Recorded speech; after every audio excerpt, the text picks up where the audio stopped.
Les frères, j'espère que vous allez bien.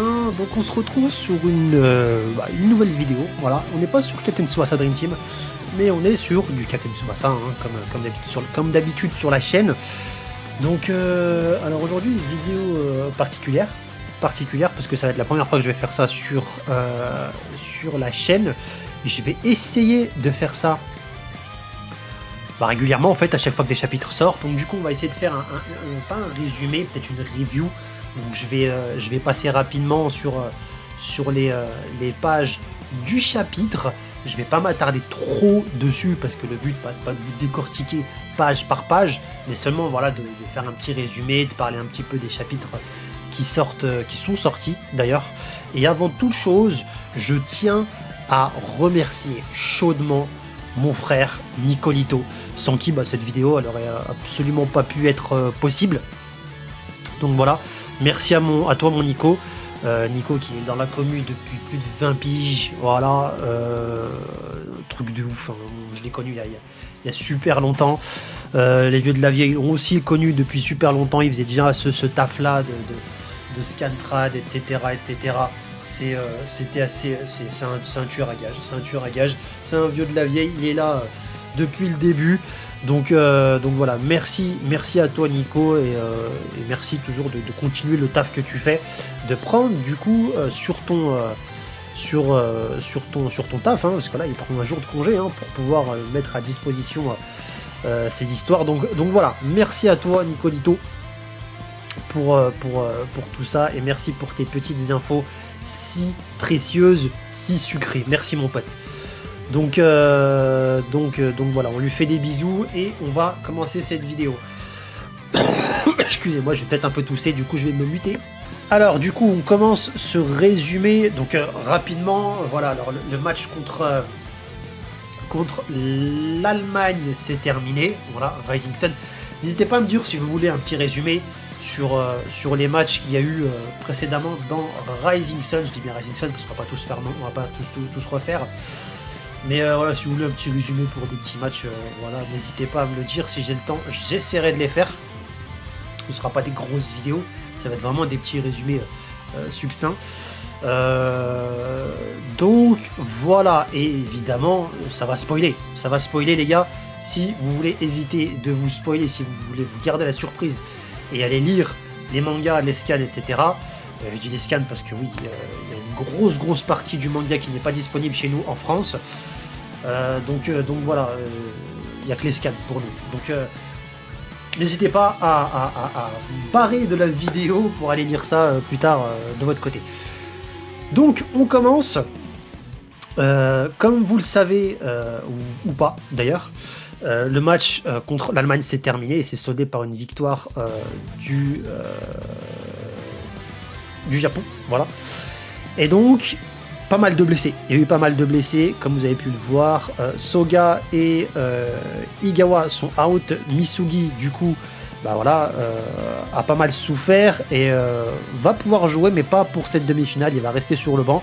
Soga et Iigawa, comme vous le voyez, c'est de la béquille, c'est du strapping, etc. Donc c'est même du plâtre, j'ai l'impression. Donc ça va être mort pour eux, je pense, pour la fin du tournoi. Voilà. Voilà, donc Shimazu aussi, qui est blessé à la jambe droite. Voilà, donc compliqué pour Shimazu. Voilà, donc Yuga et Nita, donc ils sont en train de un peu se motiver, parce que c'est effectivement eux qui vont devoir mettre la gomme en attaque. Voilà, ils vont essayer de se persuader de mettre un hat-trick. Chacun. Merci Nicolito, c'est marrant. Nicolito qui m'a fourni pas mal d'infos. Cette info d'ailleurs m'a bien fait rire. Nita un hat-trick, why not, pourquoi pas, c'est possible, franchement il a fait du sale contre l'Allemagne, donc ouais, why not. Voilà, donc il pense aussi que Misaki va devoir être le meneur, étant donné que le prochain match qui arrive, c'est j'allais dire Brésil, non, c'est Espagne-Japon, Espagne qui est plutôt le favori, étant donné que voilà, les Jeux Olympiques se passent à Madrid, et que c'est chez eux, donc en plus c'est très fort. Voilà, donc voilà, ils disent que Tsubasa va devoir se mesurer à Michael et du coup va peut-être devoir défendre un peu plus que prévu, et Misaki du coup jouera le rôle de meneur de jeu, ce qu'il fait habituellement, mais qui incombe plus à Tsubasa à l'accoutumée, c'est vrai. Donc voilà, on continue, hein, ça continue, l'entraînement continue, voilà, ils essaient de se motiver, etc. Tsubasa est là, et Tsubasa est interpellé par un journaliste espagnol qui a suivi Michael depuis très très longtemps, et voilà, en se disant qu'effectivement ce joueur serait très prometteur, et il s'est pas trompé, et effectivement il lui remet un petit dossier où il y aurait pas mal d'infos sur Michael. Donc voilà, ce qu'il va lire ou pas, je pense qu'il va le lire, hein, clairement. Voilà, ensuite on voit Michael, et on voit d'ailleurs, si vous voyez un petit peu sur la droite, on voit voilà, on aurait dit le sigle du Real Madrid. Voilà, et donc Michael qui discute du coup avec son pote Saul. Donc c'est le joueur qui l'a rendu aveugle malheureusement, hein, voilà, involontairement, et qui l'a du coup contraint à arrêter le foot. Même lui, hein, il avait arrêté le foot, hein, ça l'avait dégoûté. Voilà, donc il discute justement par rapport à ces infos que le journaliste a obtenu ou a récolté, et du coup ces infos vont être publiées dans la presse, et Michael il est chaud, il s'en fout, il dit vas-y, pas de problème, il n'y a pas de souci, c'est bien, c'est même bien, voilà, c'est un peu le sentiment que Michael a, et il voulait pas être en mode ouais, je cache tout mon talent et tout, non, il ne voit aucun souci à tout ce que ce soit révélé. Excusez-moi, j'ai bafouillé un petit peu, je suis un peu malade comme vous le savez. Donc voilà, Michael qui est chaud et qui a hâte, j'imagine, de jouer contre Tsubasa, hein, il a pas mal chassé Tsubasa depuis Road to 2002, donc ouais, je pense qu'il a hâte de jouer contre lui. Road to 2002 ou La Liga, on le voit beaucoup dans la Liga, ouais.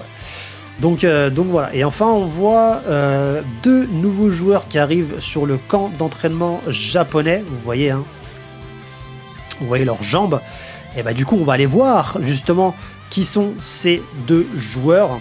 Voilà donc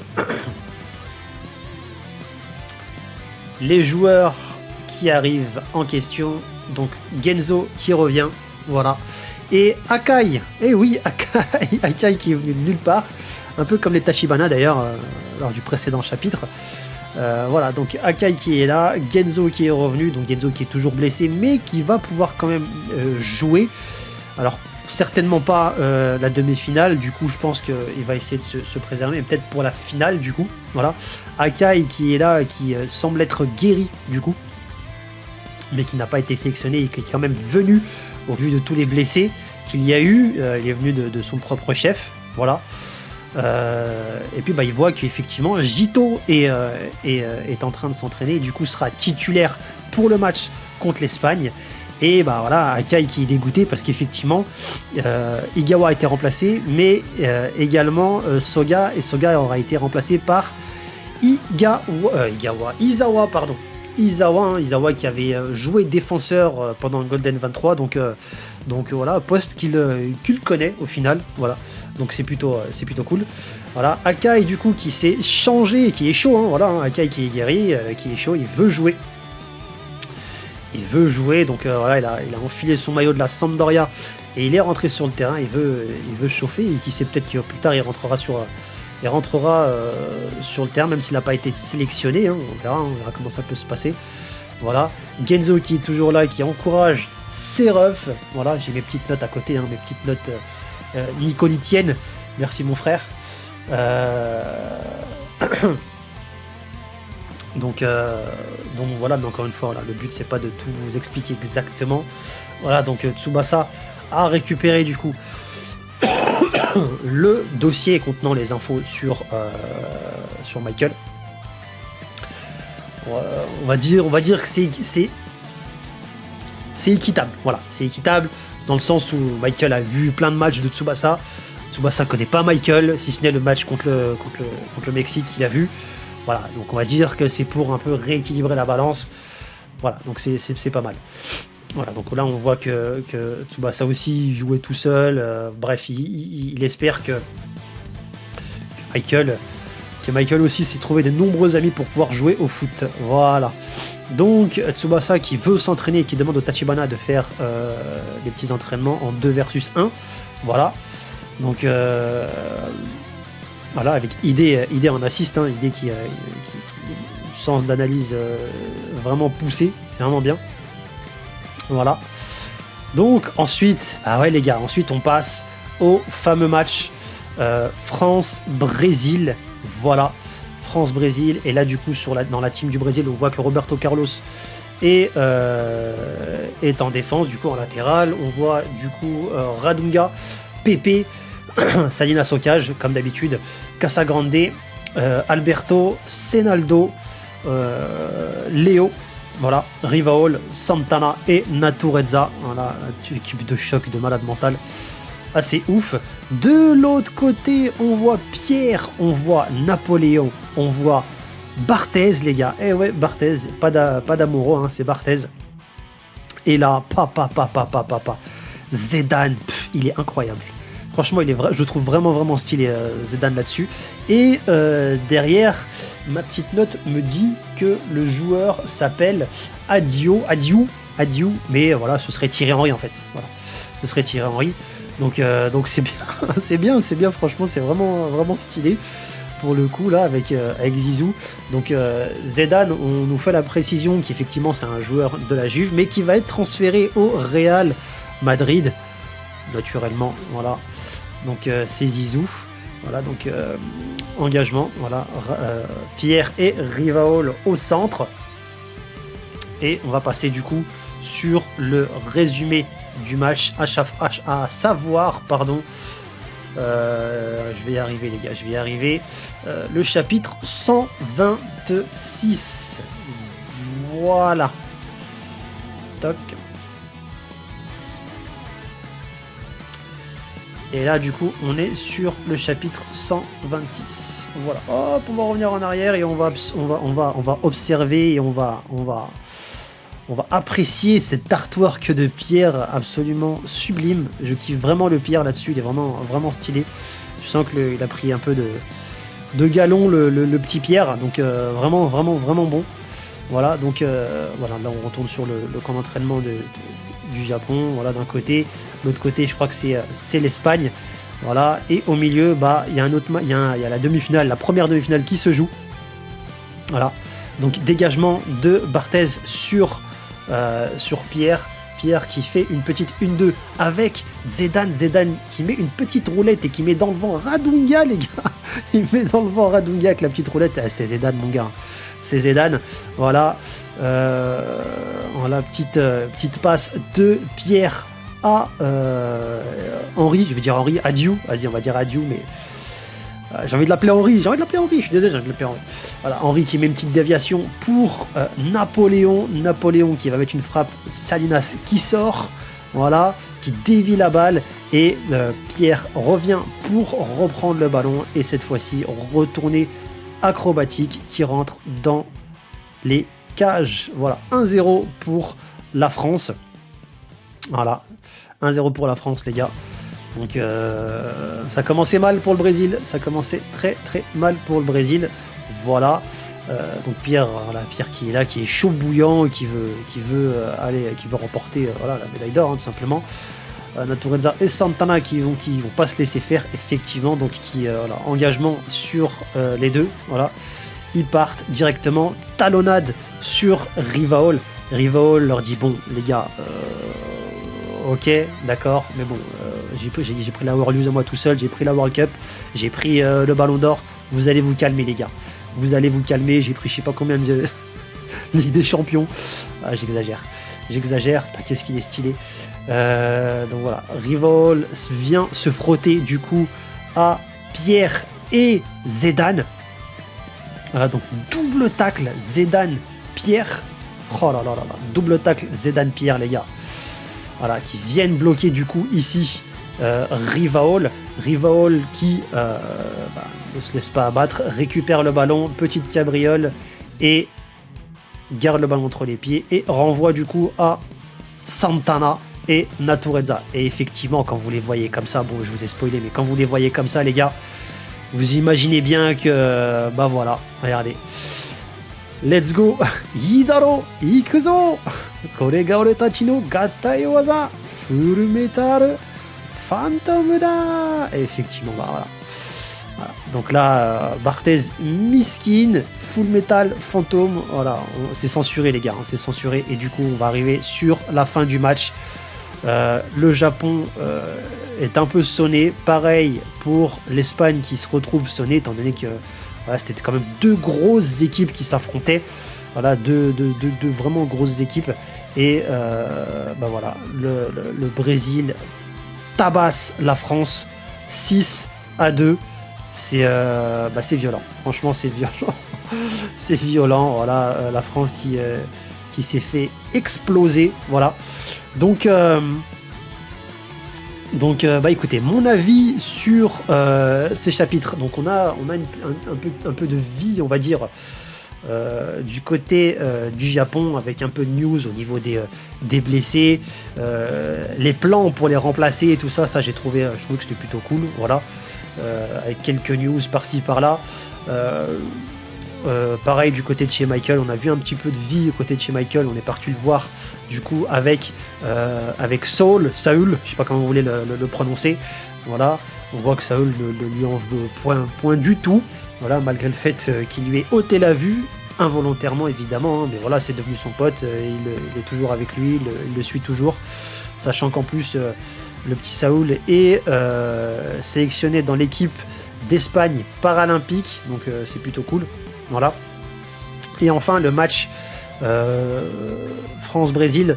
Alors, comment dire, pour vous expliquer un petit peu mon ressenti, je trouve logique que le Brésil gagne. Voilà. Pour moi, si vous voulez, ça aurait été bidon si la France avait gagné à ce moment-là. Alors, tout de suite, pour vous mettre d'accord, pour qu'on se mette d'accord tous ensemble d'ailleurs, j'aurais eu aucun souci si tout simplement si le Brésil avait perdu à ce moment-là. Aucun problème, je m'en fous, hein, voilà, c'est de l'histoire, il n'y a aucun problème. Le truc, c'est que la France n'a pas du tout été développée depuis le début de Rising Sun, voilà, depuis le début de l'arc, tandis que le Brésil, voilà, il y a eu le match contre l'Allemagne, il y a une espèce de est-ce que je peux appeler ça une rancœur, c'est un peu un mot trop fort, mais bon voilà, Rivaol a envie de jouer contre Tsubasa, Santana et Natureza, évidemment ils veulent jouer contre Tsubasa, mais ils ont envie aussi de tabasser Michael, parce qu'il les a tapés, bon, pas beaucoup, hein, mais il les a tapés, il fallait que je le précise, en Liga, voilà. Donc voilà, il y a quelque chose quand même, tu vois, il y a un petit truc derrière. La France, malheureusement, on l'a pas vu de tout Rising Sun. Ils arrivent en demi-finale, certes, mais voilà, il n'y avait pas de construction de personnages, il n'y a pas d'objectif, il n'y a pas de... L'objectif, on le connaît, mais voilà, on n'a pas suivi les joueurs. Du coup, voilà, j'aurais trouvé ça bizarre que la France tape le Brésil ici. Voilà, ça aurait été très, très bizarre. Donc pour moi, victoire du Brésil, je vais dire logique. Pas de souci.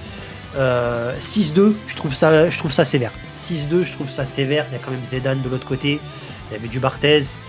Bon, même si Barthez il est plus tout jeune, je pense, à ce niveau-là. Voilà. C'est quand même.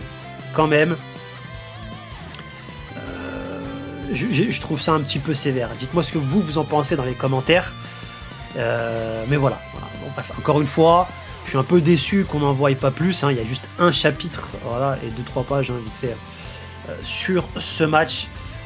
J'aurais vraiment aimé voir ce match vraiment sur plus de chapitres, clairement. Voilà, c'est un peu comme le Brésil-Allemagne, hein, vraiment un match que j'ai vraiment kiffé. Voilà, malgré le fait qu'on en voit une mi-temps et demi. Voilà.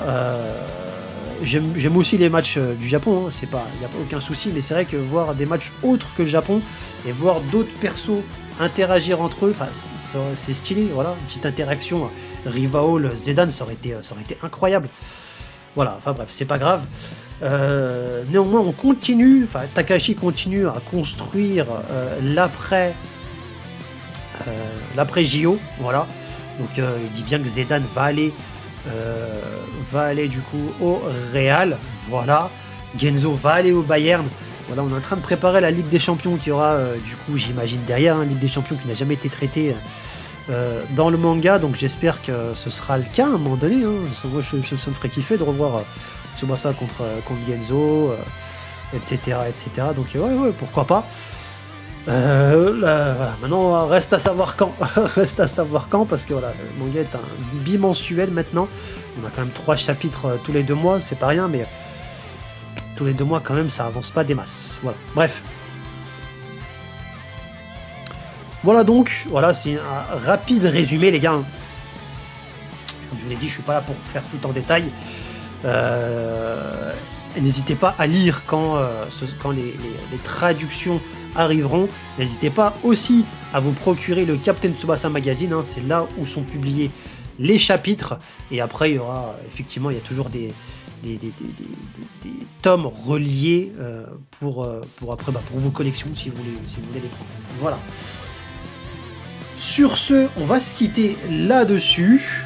Voilà, j'ai fait tant bien que mal. C'est la première fois que je m'essaye à cet exercice. Ne m'en voulez pas trop, en plus je suis malade. Voilà, c'était pas simple. Mais je tenais quand même à le faire.